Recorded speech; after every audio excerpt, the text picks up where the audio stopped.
Okay, so I'm going to talk a little bit about my work today, and this is one of the very first pieces I did with stones.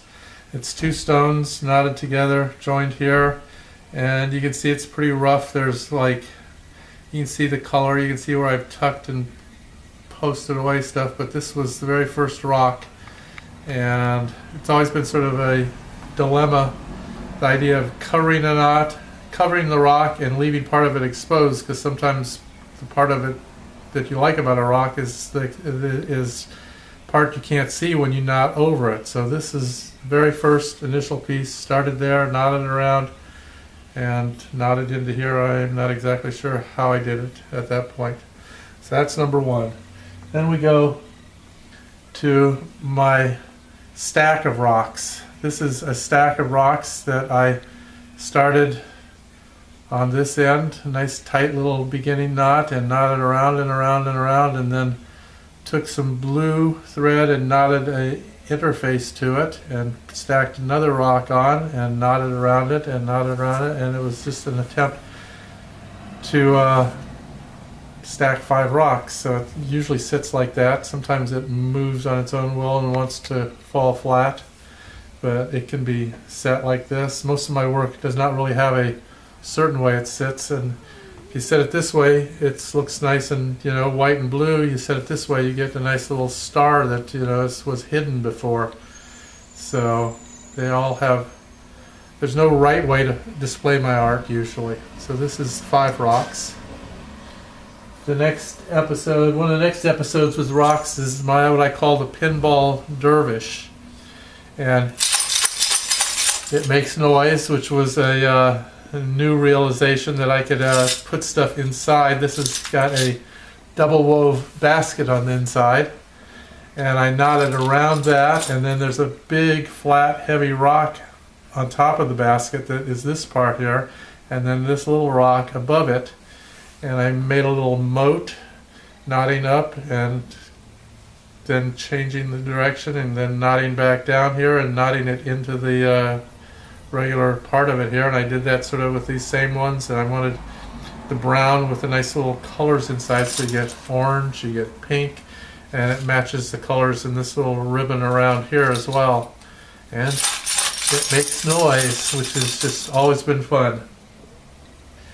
And then I went to what's called sticks and stones, and this one actually is sticks and stones and wire, because it has little wire things here that the intention was that whoever got this would someday maybe hang little objects of endearment or objects that they liked off here to personalize the piece a certain amount. And I started with the top here, and this is the beginning of episodes where I would like to try to combine like 3 stones, and I'd tie them together and knot around them and leave little windows of them. And so I did that with a small set, and then we have a bigger set of stones here, and I knotted these little bars here so you could look into the stones through the bars too. And then this is sticks that goes all the way down through here, and it also makes a little noise when you shake it. And it has a little bottom here, a little orange and yellow bottom, so it's this one pretty much standard way, stands up like that, and that's it. It's got a little triangle over here because I like that little part of the rock.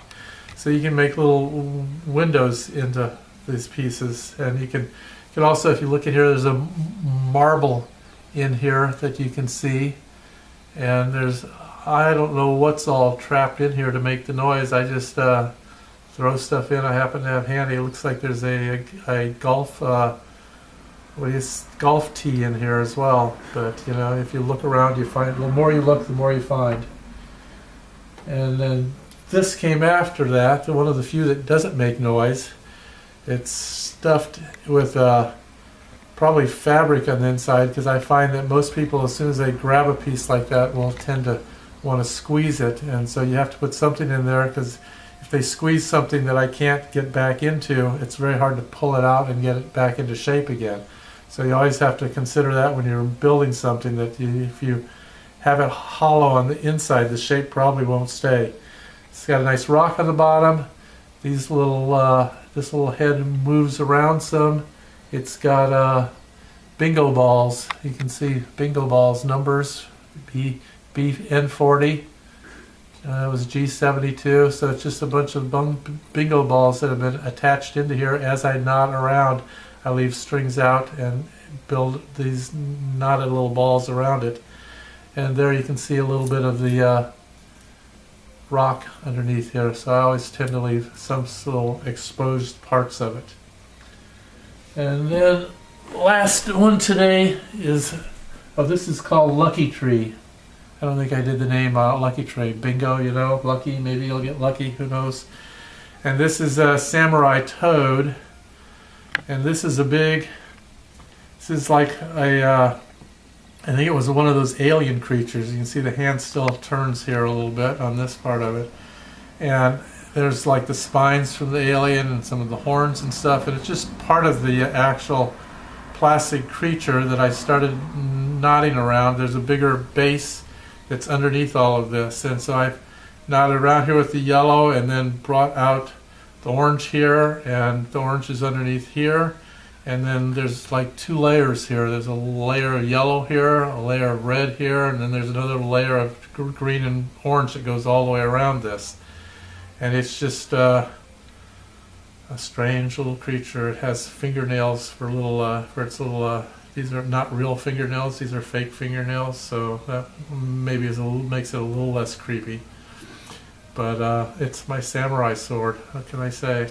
I mean, samurai toad. And there's little details. It's very solid. And there's little details there, a little blue and pink. I always like to add some other little color into it, different from all the rest of it. So that's an adventure with Norman's work.